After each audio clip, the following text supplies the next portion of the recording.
Hey, folks, this is Reverend Brian Johnson with American Baptist Churches of Michigan, and I'm excited today to continue this really cool thing we're doing where we're just interviewing different ministers and missionaries, getting to know them and how we connect in a wider understanding of doing ministry and mission together. And today we have the privilege of bringing in Alex. Alex pastors in Lincoln Park, Michigan, primarily a Hungarian congregation. And Alex and I have had a chance to get together on a handful of occasions, and I just really, really enjoy him. And so over the next few minutes, we're going to get a chance to get to know him a little bit better. And so, Alex, I'm really grateful to have you on this call and the opportunity to connect with you. You are at the moment, our only Hungarian congregation. But as we've talked before, boy, I sure would love it if we were able to welcome others into this diverse family of American Baptist churches of Michigan. Would you take a few minutes, because it takes a few minutes at least. Can you tell us a little bit about your call to ministry? Each person has their own kind of unique call on how God called them into ministry. Can you tell us your story of how you felt that call in the ministry? Blessings. My name is Alex Huli, as you know, and I was born in Hungary. And from my childhood, I felt that God would like me to be a minister, serve Him as a pastor. And my parents and my home church helped a lot to know Jesus Christ as personal Savior and Lord.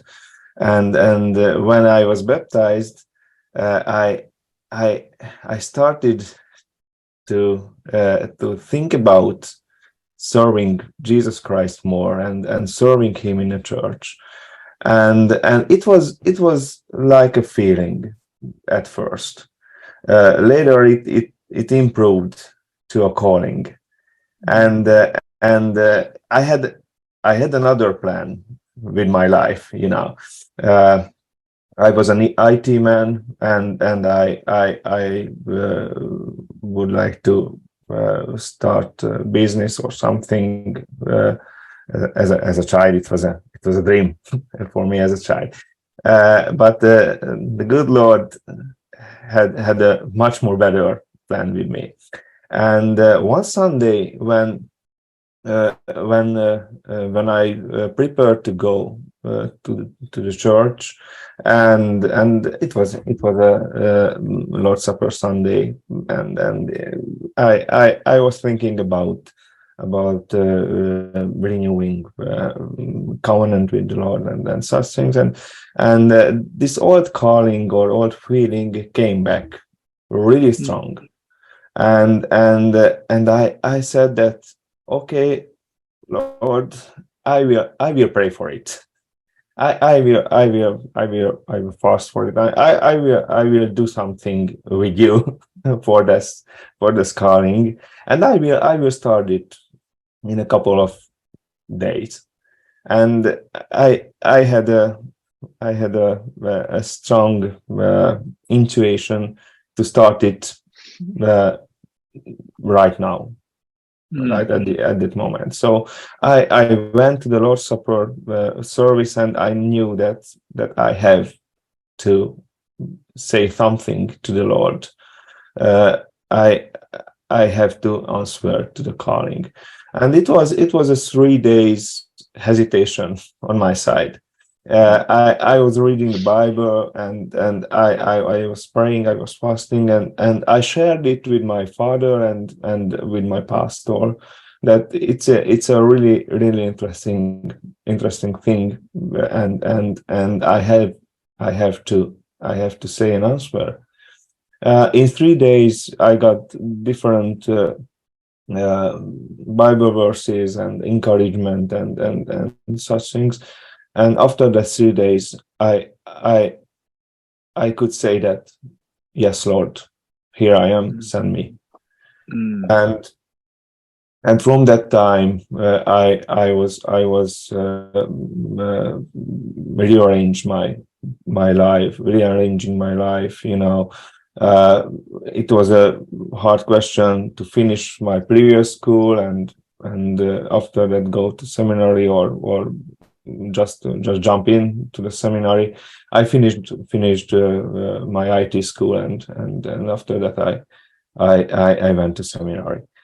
And it was the story of the calling, but I had an older calling, serving among Hungarians in America. Actually, is an older calling in my life than the pastoral calling. From my very early childhood, I felt that I have to do something with Hungarians who are immigrants in different countries, and I didn't know anything. I didn't know anything about Hungarians in the USA at that time. I didn't even know that there are Hungarians in the USA.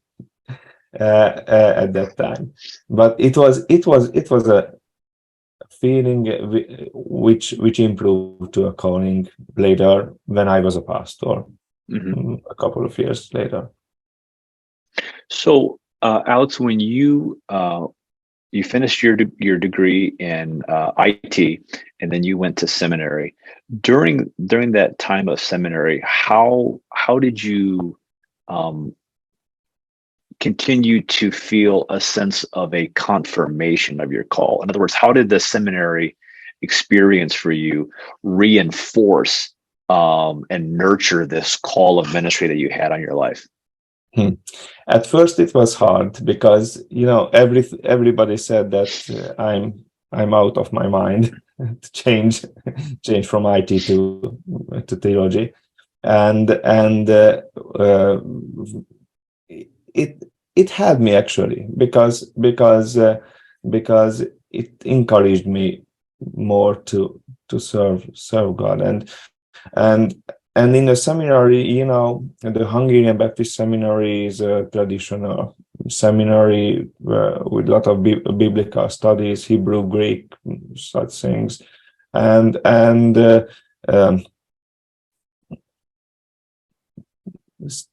studying the Bible and doing it with people who also have strong calling from the Lord for the pastoral ministry is a really encouraging thing. So I could share my thoughts. I could share my insights with them and they are friends of mine, lifelong friends of mine. We had wonderful professors with not just lexical teaching, but teaching from heart and teaching ministry actually, and that's all was highly encouraging to me in pastoral calling. So you finish your seminary degree. Once that was completed, did you start serving in the church right away? And if so, kind of what was that experience for you?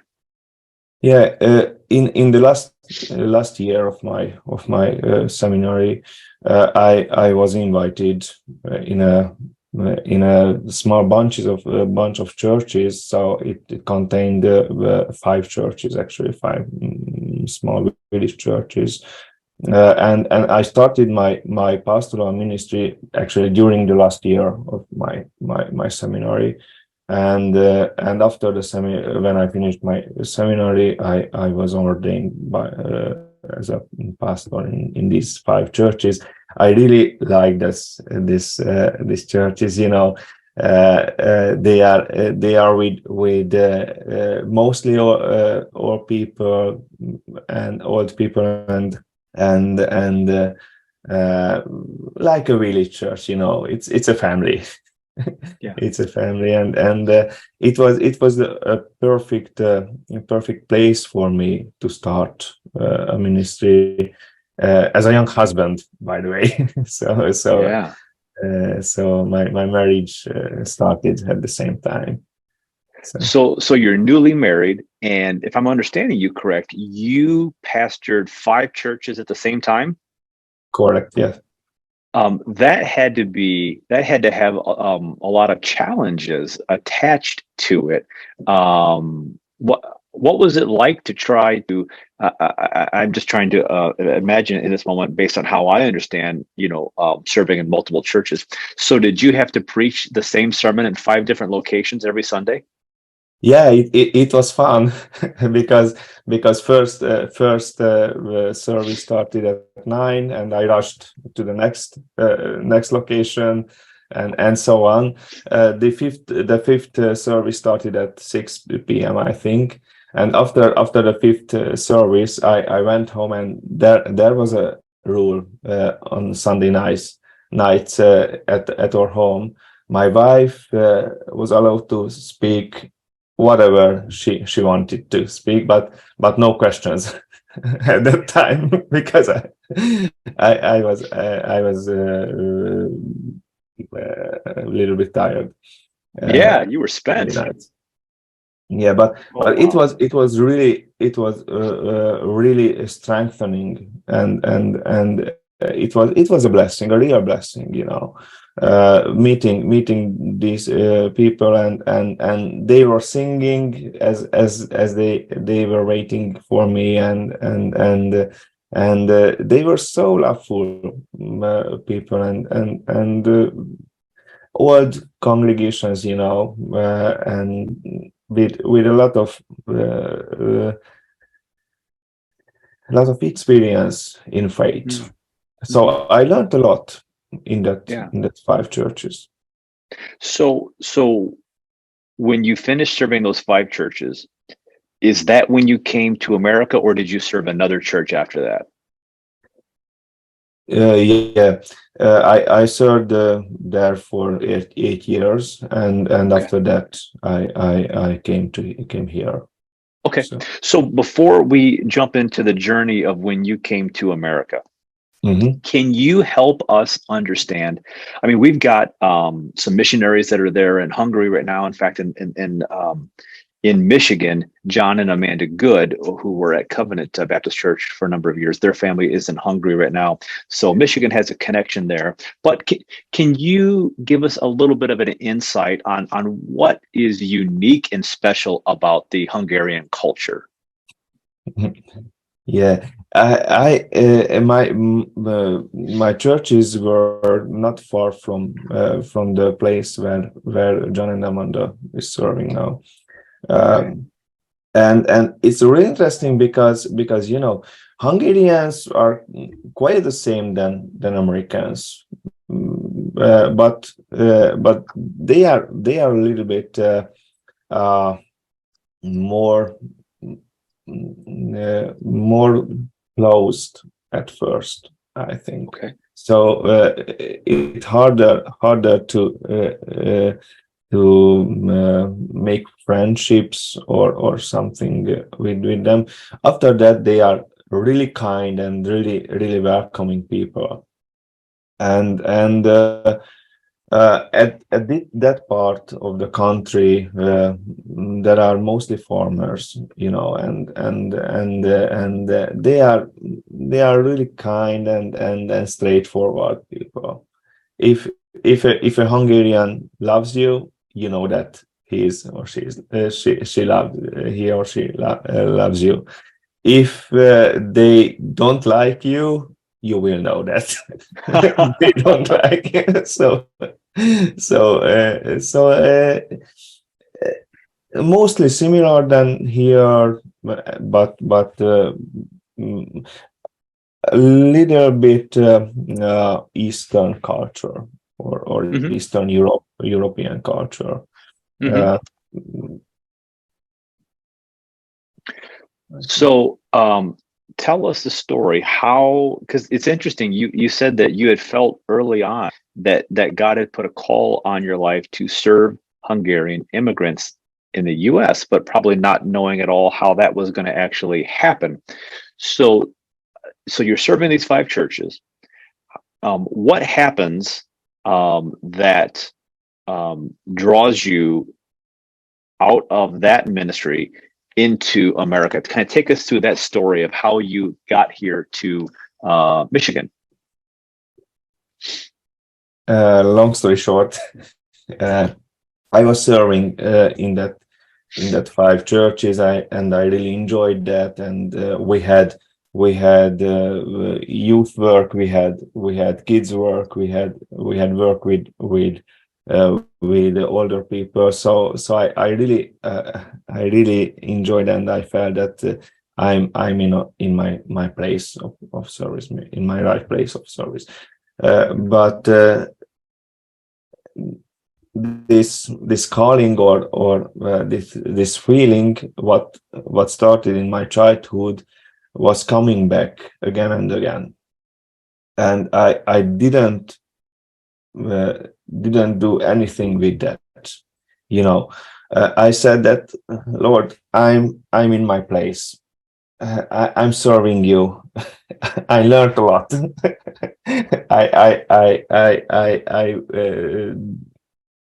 wouldn't like to learn more, but somehow I found myself in Heiligen Christ, in TCM International, Mhm. uh, which is a theological master school, as you know, and it came out later that it's an American university, Mm. and I was completely surprised, because I never planned to move into this direction. Uh, and later, I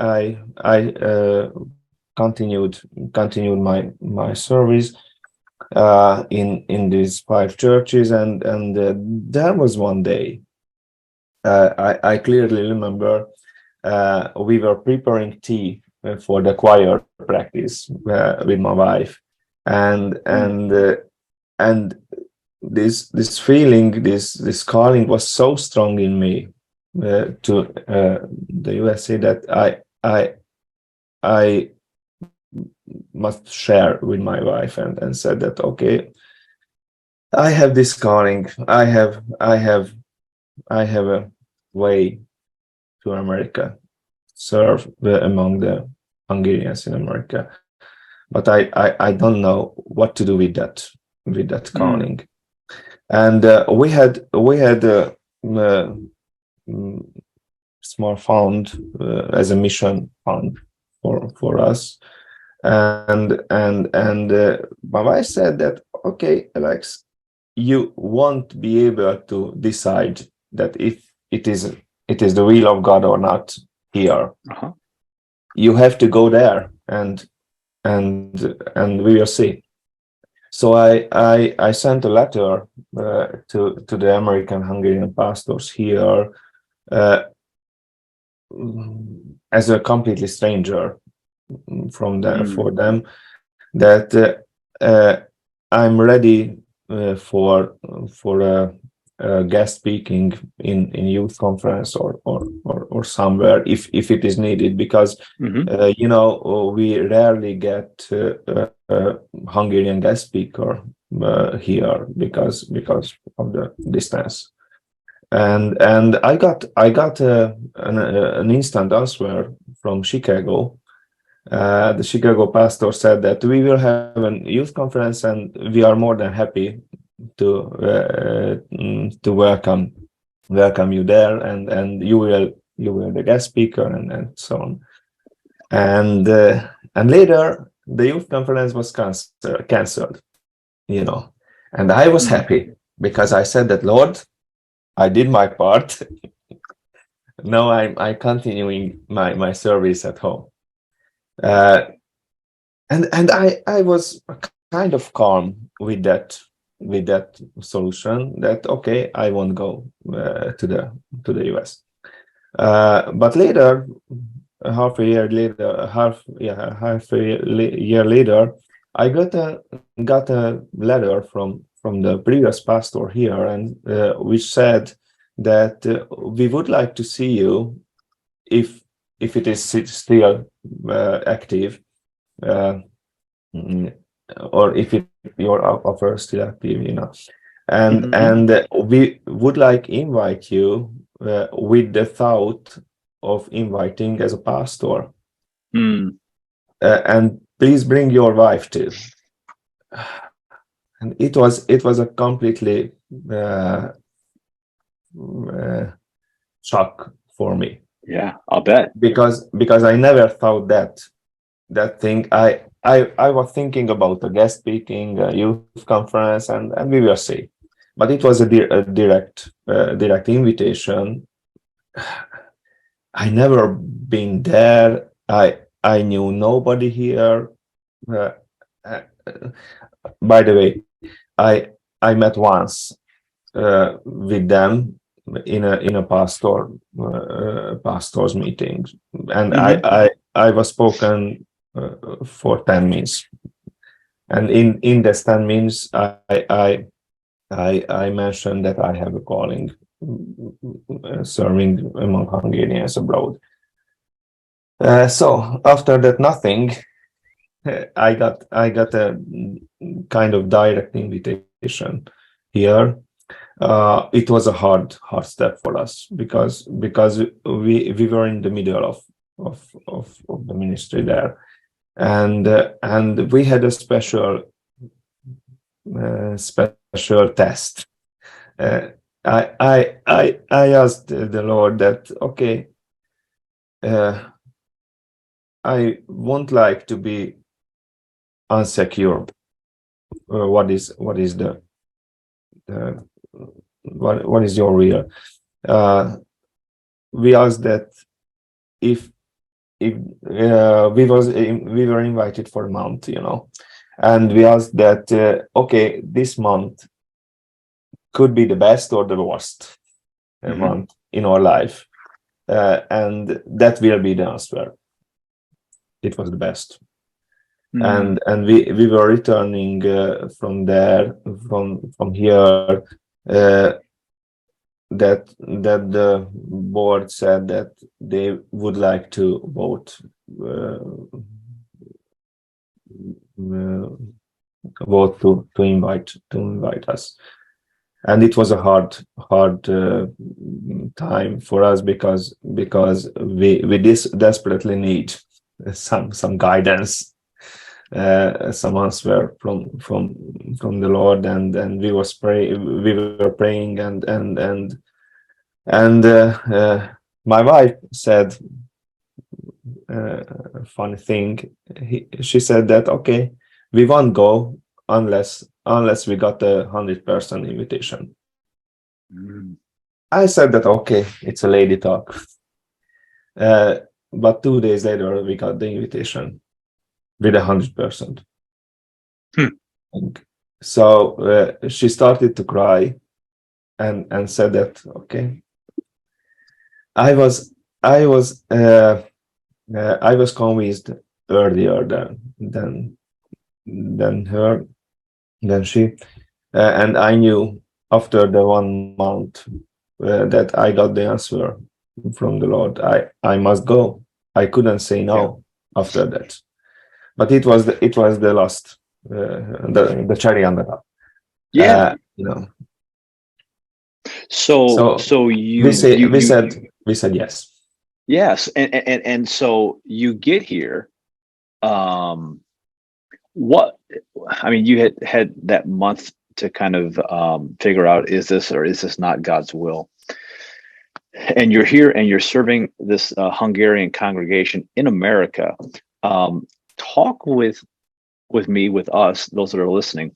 What was this transition like for you coming to America? What was an easy transition for you? What was some of the harder transitions for you personally? Yeah, I learned mm, English and cultural things in my IT school, Hmm. so it was kind of familiar for me Okay. to come here, and it was not a culture shock for Okay. me because life is quite the same there than here. Yeah, you know, as you hear, I'm speaking a very hard accent, and I learned British with a Hungarian accent. I'm changing it to the American one. So language was a tricky thing at first, and I serve in Hungarian, almost most of the time. So 90% of my ministry is in Hungarian. So the language issue remained a hard issue with me after 6 years too. Hmm. But beside this, uh, I think it was a good experience Mm. because people are very welcoming, very helpful here. They are patient with me, and it was a good experience. So it was not a shock. It was a uh, it was kind of fun. I think Yeah. Yeah. I really like live here. Good. Good. And we're glad that you're here. What do you see as some of the unique opportunities and challenges in serving a Hungarian congregation in the United States? Because, and the reason I asked that question, I think, and correct me if I'm wrong, but there's not a lot of Hungarian immigrants that are coming to America right now. And so I would imagine it becomes hard trying to grow a congregation that is primarily Hungarian when there are not new Hungarians that are moving into America. What's that like for you as a leader? Yeah, used to have a bunch of Hungarians here. In the first half of the 20th century, there was a Hungarian city in the city of Detroit called Dere. It was a Hungarian city with thousands of Hungarians. Mm. We had 5 Hungarian churches in different denominations, and and it was a blooming time for the Hungarian Mhm. churches. But after the 1950s, I think uh, Hungarians started to the immigration started to slowing down Okay. here, and in the last 30 years, actually we have no immigration from Hungary. Oh. Uh, a couple of families came, but not too much. Our churches were founded as a second home for the homeless Hungarians,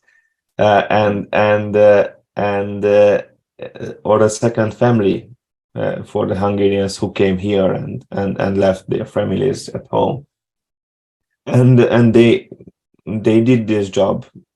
They did have some job with this, but now we have the first generation as a retired generation, Hmm. and we have a couple of families in active age, but we have a third generation of Hungarians who are American Hungarians.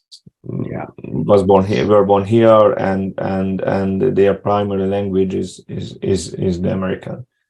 And it's really interesting because Hungarian churches or ethnic churches are doing a beautiful job with the third generation, but we have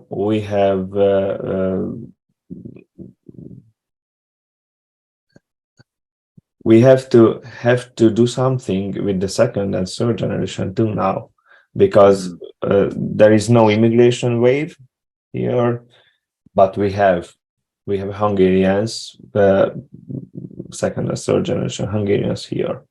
And it's really interesting because second generation Hungarians speaking the language very well, or quite well. Or youngsters take part in the services in Hungarian, and they are doing pretty good, pretty well with this. But the third generation is another story. So they are much more Americans than Hungarians here. So it's a really interesting thing for an ethnic church, for a Hungarian church, dealing with the three generation here, and fourth generation is coming now, and it will be the story of the next couple of years, I think. How can we serve toward the third and fourth generation Hungarians in America? Yeah, it's your story is similar to what I'm learning in Burmese congregations. Same sort of idea that they have immigrated here. They kind of really connect together. They do their worship service primarily in their Burmese language. But now you've got children that are growing up here in America, going to American schools. And how do you balance this idea of holding on to your heritage, be it from a Burmese perspective or a Hungarian perspective, and yet also at the same time acknowledge and meet the kids who are growing up in American schools and American culture, and balancing those two really is a challenge. And so I just have the utmost respect for you and other pastors, it doesn't matter where they're from, who are working in the midst of this situation of how do I care for the people who want to hold on to their heritage, and also at the same time serve those who primarily see their heritage as being American more so than anything else. And so that's something that you all have in common that I really appreciate. Something else I really appreciate, anytime that I have been to your church, I always tell people about the brass band that you guys have. No, I mean, in all the churches that we have in our region, I've never been to a church that has a brass band like yours. Help us understand a little bit about the role of music in Hungarian culture, because I feel, and I could be wrong, but I feel like music really has an important role, because between your brass band and your choir, I mean, that almost makes up 75% of your church. It just seems like everybody really has a desire and appreciation and an interest in music in some form or fashion. So talk about that for a moment, if you could. Yeah, I think there are two secrets. One is the building up of the church, of the Hungarian churches here. They are strongly family-based churches. So church is a big family here, because of the history of the churches, and we know each other more than than an average churchgoers know each other, like fathers and mothers and sisters and brothers there, and or children are growing up in this family, church family actually. And if somebody starting something good, the others following the good example. So it's one thing, and it's the most important, I think. The other one, that the Hungarian baptism is the Hungarian baptism came from the German one. So the faith was passed by German preachers at first there, and in German culture and in European culture, music is quite important. So from the beginning in our churches in Hungary, learning music like piano, brass band, violin, or something, it's common thing. So our youngsters playing now, but their parents also can play instruments, and grandparents too. So it became a kind of heritage for them, and that's why they started it. At the past, brass band was the first line of evangelization in Hungary. The brass band started to play, and people came to the church because they heard the brass band. So it's interesting. It's kind of old thing in Hungary. So we have not too much brass bands in Hungary too now, but we have a brother who learned this orchestra string things, and started to teach our children to play trumpet, and we our policy is that if they have something what they can use in the church as a service, they should do that. So I asked or children or youngsters now that please come and help us in singing, in hymnals, in every kind. So now we are singing with the drum, violin, bass, piano, and brass band. Yeah. And it's really interesting because they really like it, and it's a kind of encouraging thing for them to serve Jesus Christ in the church. Our primary goal is giving Jesus to them, and after that we would like to give some precious things like brass band. Yeah. Alex, in the few moments that we have, what, for the people who are going to watch this video, I want to ask a question on their behalf that you could answer.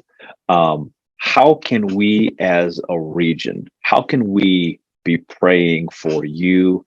How can we be praying for your congregation? What would be some specific prayer requests that you would say that we can come alongside you and be praying for?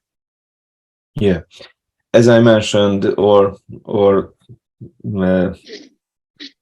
biggest task in the future to find a way for our first, third and fourth generation people, for our youngsters to serve Jesus Christ in the church, and we would like to give them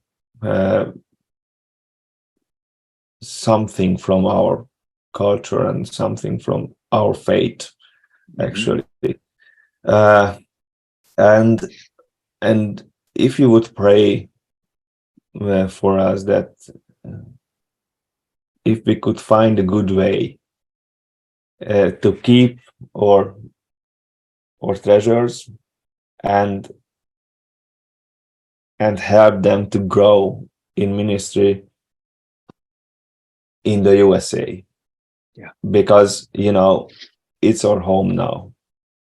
So we are Hungarians, yeah, we are Europeans, yeah, but our home is the United States, and we would like to be a part of this home, Mhm. and we would like our children to be a part of the family of God here, actually, and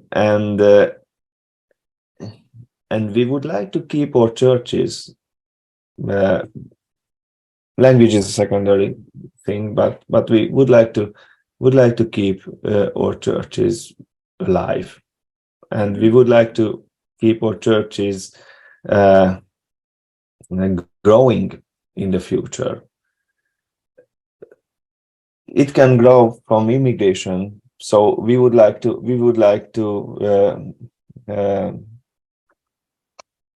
keep this gate open for the new ones. If somebody is coming here, we would like to be a home, a family for them. But we also would like to be a family, a home for our uh, people born here and live here. So if you would pray for us to do this double work Mhm. uh, Yeah. Yeah. in in in in the presence of Jesus Christ, and if His face would shine on us, Mhm. and if we could be a blessing in this double ministry, it would be a good thing, I think. Amen. Amen to that. Well, Alex, I so appreciate you taking some time to do this interview. I am excited for the people who are going to watch this, who are going to learn a little bit more about you and your story, your call, serving 5 churches at the same time, coming to America, the unique challenges and opportunities that come from leading here in America, and we're just so grateful that this congregation has a home with American Baptist Churches of Michigan. We are better because of you. We're stronger because of you. And so I just want to thank you and bless you and the work that you are doing in your church. And I dare anyone to find a church more kind and loving and welcoming than your congregation. And of course, that starts from you. So thank you so much. And God bless you and God bless your ministry going forward. I thank you. Appreciate it. God bless you too.